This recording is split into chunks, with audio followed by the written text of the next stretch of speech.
Hey everybody, welcome. I am Max Ada, and this is the Weightlifting.ai podcast. I'm joined, as always, by the rebel rouser himself, Joshua Gibson. How are you doing, Josh? I'm doing well. It's going to be hard to live up to that hype, but I'll do my best. Yep. So today on the podcast, I want to talk about a couple things. The first being some common errors. These are common errors that I see a lot of times in newer lifters, but also some experienced lifters.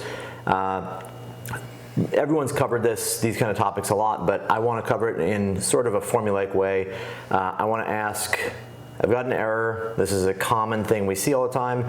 Give me a quick rundown of maybe the top exercises, top 5 or 6 things you would do exercise-wise, and then maybe explain kind of your logic behind that, or how you'd put them into a program and integrate them in a way that makes sense. Yeah, before we do that, with the specific errors, why do these archetypes exist? So like, we can aggregate these things and say, like, here are the top 5 errors in a snatch or a clean, or even a jerk. Why would it be this like top 5 list versus a 10,000 point list? Because you can only really miss lifts so many ways, right? So there's a limited number of mistakes that can be made, and then those mistakes can be traced down to a limited number of components of the actual movement that are incorrect, right? It's either an error in the height that you're pulling the bar, it's either an error in the trajectory of the bar's path, or it's some kind of, error in your execution of some component of those lifts. So you're mistiming energy in the lift, you're trying to pull too hard, too light, you're directing force in the wrong direction. And we see, just from anecdotal experience, the number of lifts that are missed in the same ways are probably a normal distribution. Most people miss snatches within 1 of 4 or 5 different errors, and they all fall into that place. There's kind of I would say there's 2 things. There's outright missing a lift, and then there's executing the lift poorly, inefficiently. A lot of the errors people talk about are just poor execution, which ultimately, like, I could find plenty of examples that it doesn't matter, right? Like Kanush Rostami, the bar crashes on him in the clean, and he's, Olympic champion. So like, there's a limit of execution only needs to be so far. It's binary because, output is most important. But most people want to be as efficient as they can because they don't have the luxury of being as strong as possible or having that power output. So these are generally accepted things that we see that are common, and they occur because of some kind of execution error or some kind of, obviously they're all execution errors, but they're either, a result of incorrect trajectory, incorrect positioning, or, incorrect concept. You don't know what you're trying to do. That makes sense? Yeah, that makes sense. That's what I would say. Yeah, I think that's right. I think a lot of it too, someone on their own without an implement or without weight can probably perform the perfect snatch. But once you load up a barbell that becomes progressively heavier and progressively more of your body weight or exceeding your body weight, it's like the interaction of that person with the barbell becomes more and more of a challenge. One, to get it moving correctly, to your point, to get it moving correctly at the right speed, and then to interact with it, right, at the hip as you're pulling under and as you're receiving it. So it's like these critical junctures of getting the bar moving, keeping it moving, elevating it, and then receiving it. And that's why I think, again, you see like very common kind of, as you mentioned, like points of incorrect reaction or action with the barbell. Yeah, exactly. I would say one of the most common ones would be people that have a hard time powering lifts that are, their power snatch or power clean is in excess of their classic lift. To me, this is probably the most common, error is probably not the right way to describe this. It's the most common inefficiency we see in weightlifting from people that are like less than, class 1 athletes. Like they're very new, they've just learned the sport, or they're coming from a place like CrossFit or sports training. Maybe they only did the powers. So let's just say I'm going to give you 2 examples. Hypothetically, first person is a CrossFit athlete that has the mobility and can do a classic snatch, but they still are able to power snatch a significantly greater amount. And what would you do? I would say, it's one of those things where there are like all these ways to explain it away, and I think they're very useful. But the first thing I would do is say, okay, snatch with the bar. It's like you mentioned, it's perfect lift, assuming they do everything else correctly. 40 kilos, 60 kilos, 80, okay, now it's 90 and they're struggling because their hips suddenly like shoot forward, their knees shoot forward, and they're powering the bar, or powering the lift. It's like, okay, well, my first instinct is like to Occam's razor it. What's the least we can do to make an improvement? It's just to say, well, don't power it. Go to a weight that you can catch in a full squat. Right. Do as many of those lifts as you can and try and change that over time by putting more weight on the bar. Yeah. So I always apply, in my mind, I look for 3 basic things we're going to do. The first is conceptual. Can I just tell them to do it right? Because if you just say to somebody, maybe they don't understand, or you can give them a cue and explain something, and that unlock something that they are able to, fix. So the first thing you do is free. You say something, right? Yeah. It's a lot like in the airport when they're like the signs like, if you see something, say something. Yeah. That's what I think about. It's like, if you see something, say something, and then if nothing happens, then you're fine. Yeah. Right? So I'd give a cue first. So get someone who's powering more than full. You try to get them to essentially just work on receiving the bar lower. And there could be a number of different things you say. But I would even off that, I would say something that's positive rather than negative. Sure. So instead of saying don't power it, I would say catch in a full squat. Right, exactly. Catch at the bottom, right? Yeah. Stop disappointing me and your father, because he's not coming back. He's still out getting smokes. Cigarettes at the local gas station. So exactly right. Cueing should be positive, and it should be directed at achieving the thing you're trying to do, rather than not doing something. Right. We don't want to tell people to stop doing it. We want to tell them to encourage them to do something. So you'd work on encouraging them, explaining what you're trying to get them to do in a way that is not talking about stopping the thing they're doing wrong, but encouraging them, hey, when you move under the bar, think about landing with good timing, land with your feet hitting the ground as soon as your arms lock out. Things that are external in nature, right? So that we can get them to actually kind of paint this picture in their mind of like striving for something versus like trying to conceive of their lift as a series of fixes. Like, keep my butt down, don't do this, don't get on my toes, don't do that.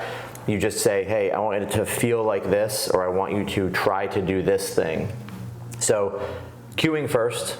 Second is I would look at, are there general fitness qualities that are missing or lacking? Mobility, stability, general strength. Are they just not explosive enough? I mean, which is probably nobody, but sometimes you get somebody who's 60 years old and they don't move very fast. And so you have to, look at, okay, are these qualities just we're limited, right? Can they not squat down? This is an extreme example, but you might get a masters athlete who just can do a split snatch or a power snatch with more because the speed they actually move under the bar is so slow that they're just not going to be able to do a full lift. Yeah. Right. So that's a down the line compromise. But then you look at, okay, all these prerequisites are met. Person's athletic, they're strong, they're capable, they can even do classic lifts well. Then I look at, do they just have no exposure to it? Mm-hmm. Are they somebody like a football player who did a lot of power cleans and never did full cleans, right? Or they are a CrossFitter who's, trained really intensely, they've done a lot of training load, but they've always kind of skated by with some funky technique mechanics or sort of got by in that sport, very similar to the football player, but they just didn't have to do a lot of full lifts, or they kind of worked their way around it, so they just have very little exposure to it. Well, I think that sounds ridiculous, when you say it, and you're like, there's no way that they, did all these lifts or did all this training and they just never caught it in a full squat. And it's actually, if you think about a split jerk, it's actually a really good example, because how many people correct 10 different errors by pausing in the split.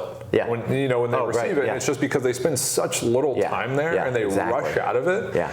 And it's like, your mind always wants to go to these like extravagant, complicated, kind of like esoteric corrections. And it's just like, actually just do the thing correctly. Right. And get more comfortable there. So I think your point with CrossFitter and football players, and I imagine like even Coach Mary when she started from throwing, is it's just like a lot of powers, a lot of emphasis on bar height or explosion or fitness, like an athletic or fitness quality versus things that are going to lead down the line to doing the competitive movement better. Yeah, I would say too, we kind of got off topic here, but I would say too that there's a definite link between the training load used and I would say like the intensity of how you did that training that has a solidifying effect on what you've done. So a good example is like, if you learn to develop maximum power and output in a technique that is off, when you go to that place of trying to be maximally powerful, you're going to deviate, or it's going to be hard to break from that technique you learned it in, right? So a good example would be like if you maxed out your power clean all of the time, that's all you did, when you go to try and learn how to do a clean, it's much harder because your connection to intensity, as in like the effort put into the lift, is much more linked to the movement of a power clean, right? And you see this, it's obvious. You see this when people go to do a snatch with heavy weight and they've only ever done powers. They're gonna try to power it. They're gonna change something in their technique that like, well, this just feels stronger. It's like, because you've basically like, ingrained that motor pattern and that effort level and all these things together to be this thing that is like, that's what powerful cleans feel like to you. And so it's challenging to take somebody out of that environment and move them the other direction. You can teach them technique, you can correct things, but when like the shit hits the fan, it gets heavy, you see that kind of error come back a lot. So that's where I think the exposure kind of solution is it's the most significant thing. We need to expose this person to training that is going to produce the result we want, more so than like just cueing them. You can't cue somebody out of, who's power cleaned 100 kilos their whole life, and that's all they've ever done, and has never done a classic snatch. Like to just be like, hey, just get under it, like drop under. There was a moment you can even see this. I'm gonna tell you a story. There was a video on Cal Strength YouTube, probably one of the first ones, a compilation, where there's one of Donnie Schenkel's clients is gonna do a clean, right? You know what I'm talking about. So he's gonna do a clean. She's set up. Dave's Dave's watching. He's filming too. And she starts pulling, and about halfway up, right when she's about to explode, he yells, "Twice as fast!" And it doesn't change anything. But it was one of those moments where you're like, no matter what, you can say it harder, you can say it more, but it's not gonna change the end result. So, what were you gonna say? Because I was just gonna, the initial point I made when you were asking the question of like, how would you correct it? It's like, the simplest thing to do is find the technique threshold and lift right below it, right at it, and right above it.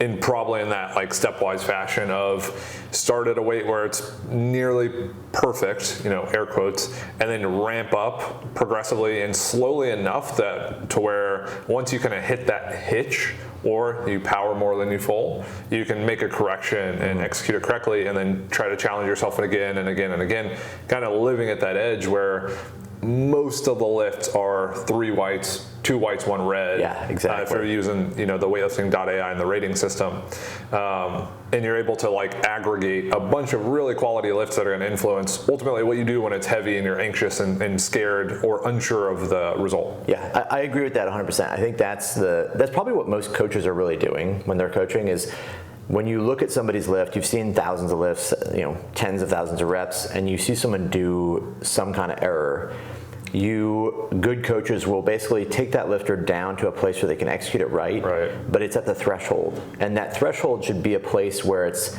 the absolute heaviest it can possibly be right, before you struggle to do it properly because all you're doing is trying to make the lift, right? So you want it light enough that you can do it correctly, but so heavy that you have to do it right. Right? And if you go above that point, it's going to be like one of those things you start to revert. And you hang out in there, and like you said, just above there, just below there, where you're really kind of trying to, basically concentrate as much exposure to that little area where you're fighting, right? Because if you're just below it, it's very easy to just keep doing the same thing over and over. If you're above it, it's just going to be frustrating and lots of misses, right? But if you can bounce around between those points, that's where you're going to have kind of I won't say a magical response, but like that's where you get good training from. Yeah. Right. Which I think is why the AI is auto-regulated in a way where it's trying to get mostly 3 white light lifts or like really good lifts and push the weight on the bar so you can get kind of to that threshold but not live too much above it. Yeah, exactly. I like the rating system. Obviously that's what we use, but like I like the rating system because it's qualitative or it's quantitative in nature. Yeah. In that you can look at it and assess like, am I doing this to the standard I want to do it? 3 whites can mean 2 different things for 2 people, right? You could give a lift 3 whites even though you kind of walked it forward or you know, got behind the bar. For whatever reason, that's the standard of technical efficiency you've chosen to abide by.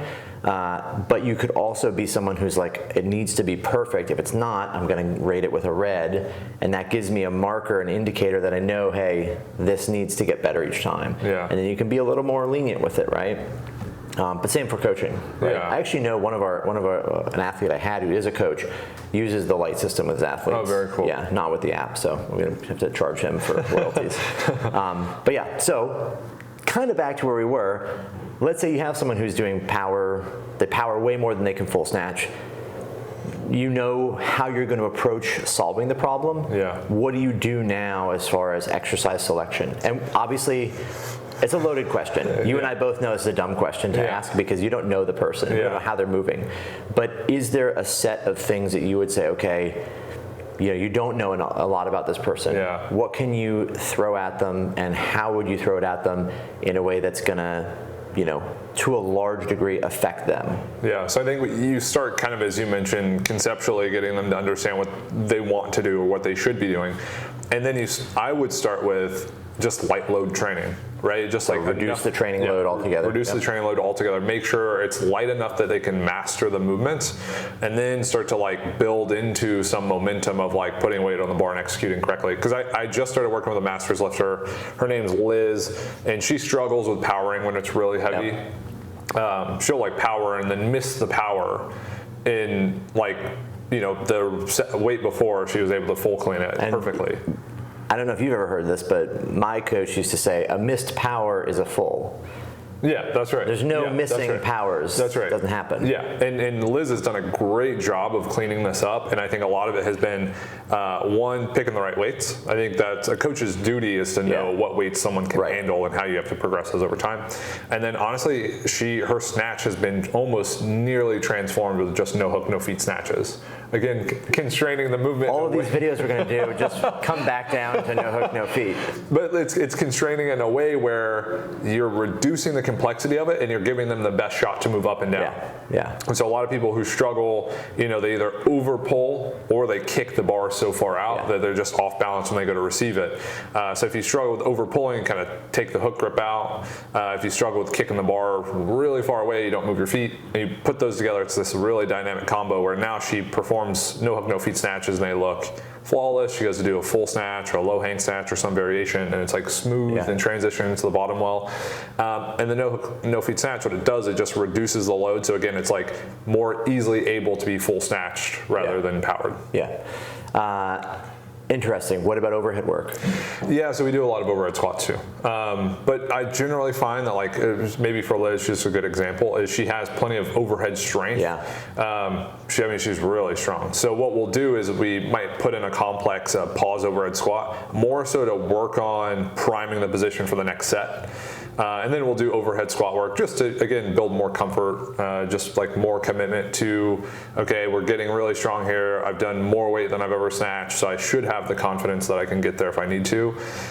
So it's kind of challenging the position with like paused overhead squats and complex, and then also providing a bit of confidence with the overload with maybe overhead squats as a separate movement. Yeah, the only thing I would add to that list is something we actually don't talk about a lot, would be like a no contact snatch. Because generally, to me, the indicator if someone power snatches or power cleans more than they can do in the full snatch is that we know they have a very, relative to their skill, they are strong. They have good speed strength qualities. They have a good explosion at the top of the pole, and they are, to some degree, they have to be strong enough to get the bar moving fast enough and high enough to catch it. When you eliminate the contact with the body, when you eliminate you kind of dampen or soften the explosion a lot, right? With no contact, you're gonna feel the weight significantly more. It's forcing you to, like, you're gonna get that bar to your hip and like, there's a sense of panic to some degree, right?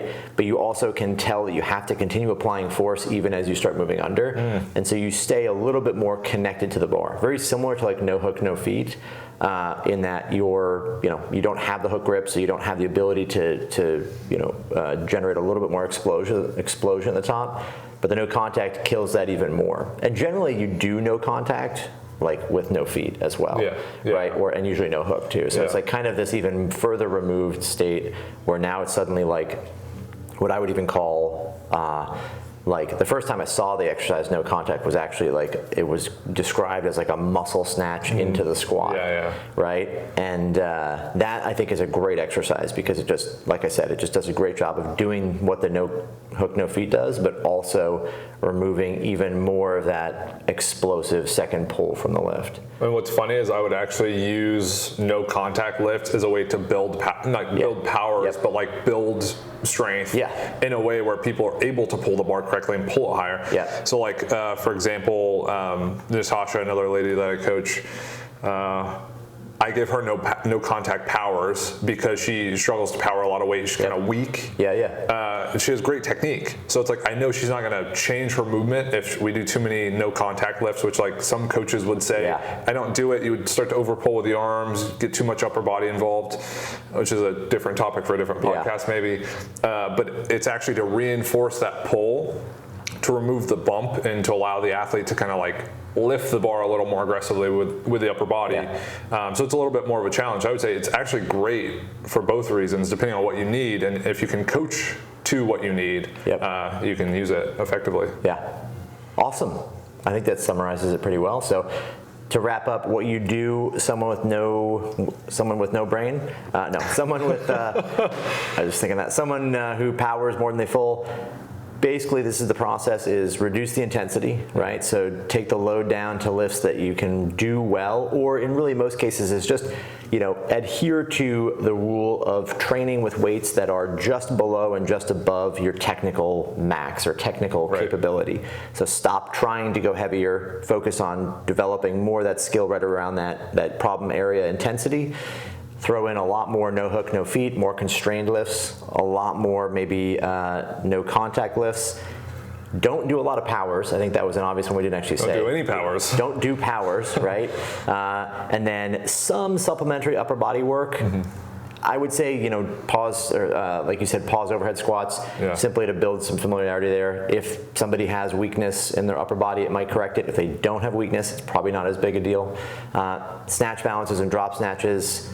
Didn't really touch on those, but I think they're sort of beneficial, but I think both of us would probably agree, not going to be the thing that solves this problem. The issue is coming from the pull. Yeah, I think that's right. I think that's right. And I think too, the biggest indicator is if they can full snatch up to a point and then things just go awry, it's probably not like a weakness. It's just more of a conceptual or technical thing. Cool.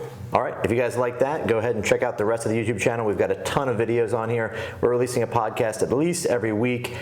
If you're interested in having Josh write some of this down for you and tell you to do it, and then review you doing it, and then tell you you're doing it wrong, or if you want me to do that, you can go ahead and get remote coaching from Josh. The website is philosophicalweightlifting.com. You can find him on Instagram at Josh_Phil, WL. His name is Josh, not Phil. And you can find me on Instagram at Max_Ada or remote coaching at teamada.com. If you really want to get a great program though, for $40 a month, individualized training, AI that adjusts and creates great programs for you, adjusts as you train, auto-regulates your training, allows you to switch exercises so you can do exactly what we just described here on your own. No need to have a coach oversee it. Check out weightlifting.ai, and we will see you on the next one.